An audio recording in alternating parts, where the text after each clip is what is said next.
Maratona de Buenos Aires, a maratona internacional queridinha dos brasileiros. Quais são as principais estratégias nutricionais para fazer uma boa prova? Fica aqui que eu vou te contar.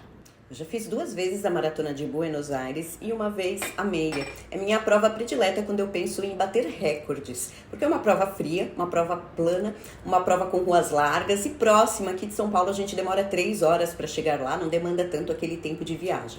Mas tem algumas dicas essenciais, principalmente para quem está indo lá bater recordes. A dica começa na retirada do kit, na Expo. A Expo é longe.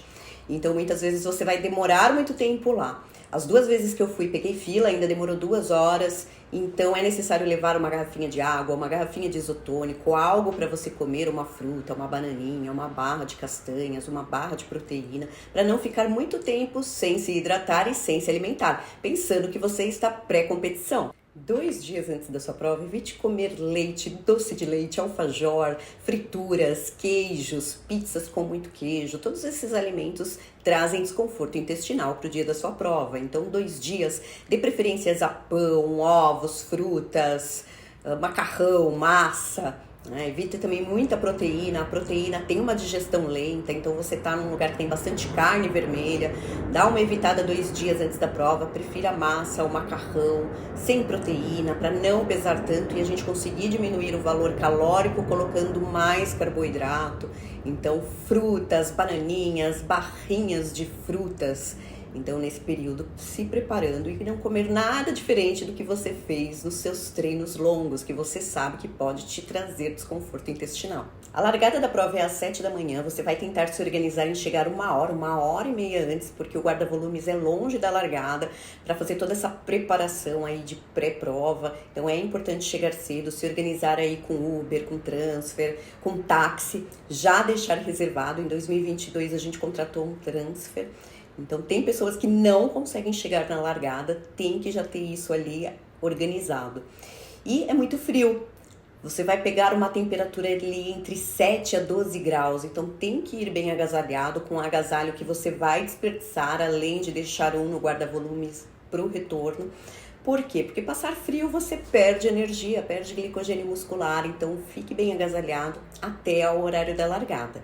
Pré-prova, o que eu como? Você vai comer aquilo que você comeu nos seus treinos longos.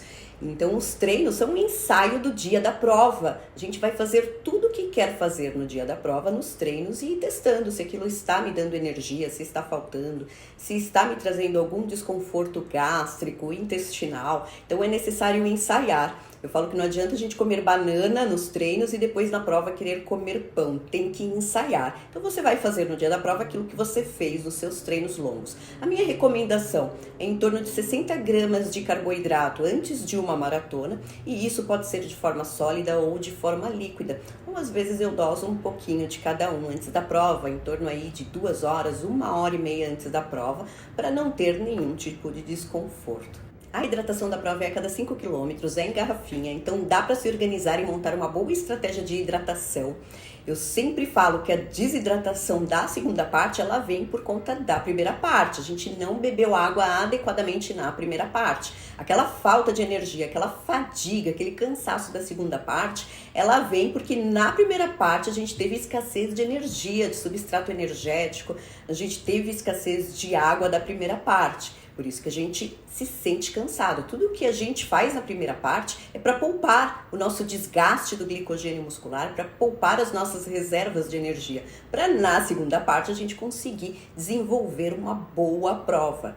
A necessidade de água durante uma maratona, muitas vezes ela é calculada com base no seu peso corporal, tem o teste do suor, tem aquele teste que a gente faz de pesagem nos treinos longos antes e depois do longo para saber quanto peso perdeu pensando em água.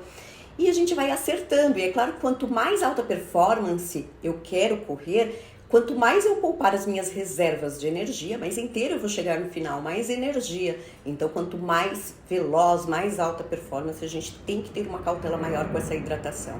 E aí, qual é a minha necessidade de água durante uma prova, Cláudia? Faz aquela continha de 10 vezes o seu peso para você ter uma média de quanto de água você vai consumir por hora de prova. Suplementação de carboidrato. Lembre que você não fez um treino de 42 quilômetros E correr 42 quilômetros depleta mais energia do que correr 30 quilômetros. Então tem muitos corredores que vai para uma maratona e coloca pouco carboidrato e na segunda metade falta energia, não consegue manter o mesmo ritmo do início. Então, a recomendação de carboidrato, ela é em torno de 50 até 80 gramas de carboidrato por hora. Tem pacientes que eu trabalho até com 90 gramas de carboidrato por hora. E quanto maior é a velocidade, mais energia a gente precisa, maior é a depleção do nosso glicogênio muscular. Então, alta performance, eu vou trabalhar ali com 70, 80, 90 gramas de carboidrato. Mas uma recomendação ali, se você for usar o gel de carboidrato, que tem em torno de 20 a 25 gramas, é consumir pelo menos 2 géis por hora. Gel com cafeína, você vai usar esse gel somente no final da sua prova. A cafeína serve somente para tirar percepção de cansaço. E quando que você vai sentir cansaço? No final da prova. A cafeína pode alterar sua frequência cardíaca, pode te dar desconforto gástrico e intestinal. Então você tem que ter testado nos seus treinos. Eu falo muito para os pacientes testar como último gel num treino e ter a certeza que você pode colocar no dia da sua prova. Então evite colocar esse gel na primeira metade da prova, no início. Isso pode alterar sua frequência e te trazer algum desconforto no decorrer desses 42 quilômetros. Reposição de sais minerais. É muito importante repor o sódio por hora de 400 a 600 miligramas, que pode ser feito com a cápsula de sais ou com isotônico. Tem que ter treinado isso nos seus treinos longos. Eu falo sempre que o treino não pode ter escassez, é a cópia da sua prova, para na prova você decidir qual a melhor estratégia. A gente vai ter isotônico na prova a cada 5 ou 6 quilômetros, isotônico Gatorade, então já organiza e monta a sua estratégia. Normalmente os géis, por mais que eles tenham mais sódio, não é o suficiente. Na prática clínica, a gente pega muitos pacientes fazendo somente com gel e tem desidratação, câimbras pela falta dos sais minerais.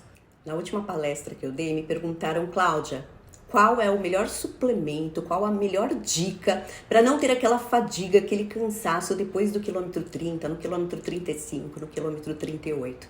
Então eu vou falar para vocês a melhor dica. Quando a gente sente fadiga no final, é porque está faltando energia, a gente depletou o nosso glicogênio muscular. Então, a melhor dica é aquela que não há escassez de energia, aquela que a gente poupou o nosso glicogênio na primeira parte da prova. Então, escassez de suplementação, de água, de sais minerais, de carboidrato, vai fazer eu depletar mais a minha energia e chegar cansada no final. Então, sem escassez de substrato energético na sua prova. E depois da prova, comemorem. Aí pode comer alfajor, carne, vinho, curtir Buenos Aires e comemorar a medalha de vocês. Uma boa prova!